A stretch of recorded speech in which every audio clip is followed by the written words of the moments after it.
Growing your own citrus is one of the most rewarding things you can do. The fruit is just so good for you, whether it's lemons to get rid of colds and build up your immune system, or having fresh citrus for breakfast, and there's all sorts you can.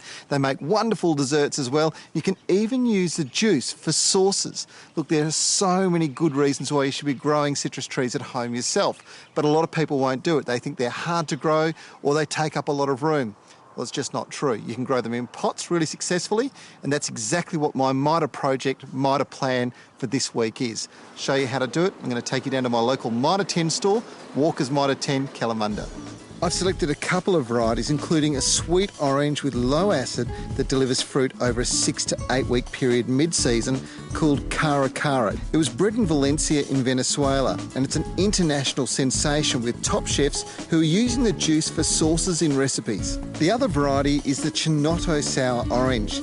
Now this is fantastic just as an ornamental feature, large shrub, small tree, with the fruit running up and down the stems. So this has two purposes, one to look good and the other one for juicing for drinks or even used in jams and marmalades. Now the choice of varieties of citrus you choose is completely up to you. There's all sorts available. But if you can't find it in your local Mitre 10 store, let their mighty helpful staff know and they'll go and seek it out for you. That's the great thing about a local store. Now, not only can you get the trees, but you can also get the pots.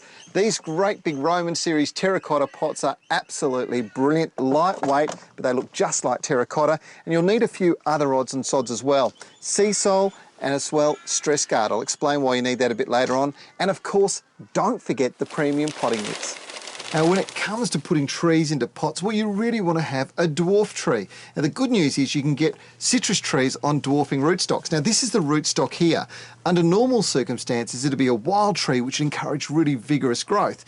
But dwarfing rootstocks like Flying Dragon, which is the one that's used here, keeps the tree nice and small. So instead of being 6 metres tall with a perfectly round canopy, this will be 2.5 metres tall with a perfectly round canopy. It's a brilliant idea. Planting is simple. Just place the root ball in the centre of the pot and firm the soil around it, securing the tree in the ground. Now, it's also a good idea to stake it so it can't be blown around in the wind.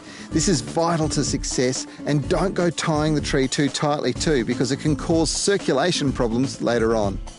Water the tree in with sea salt. This seaweed extract reduces transplant shock dramatically, and it activates microbes in the soil, ensuring that the soil is healthy and able to support the tree's root development and overall health. Now, there is one more thing that you do have to do. It's called stress guard. What this stuff does is it puts a coating over the top of the foliage. Now, it's basically a film that dries and stays there, and it reduces transpiration, in other words, moisture coming out of the leaves. Now, this not only assists in reducing transplant shock, but more importantly, it reduces the amount of water that the roots have to push up into the plant. Now, would you like the Mitre plan on how to grow citrus in pots and in the ground? It's got all the tips in it. Well, all you have to do is pop into your local Mitre 10 store. And guess what? It's free of charge. That's mighty helpful.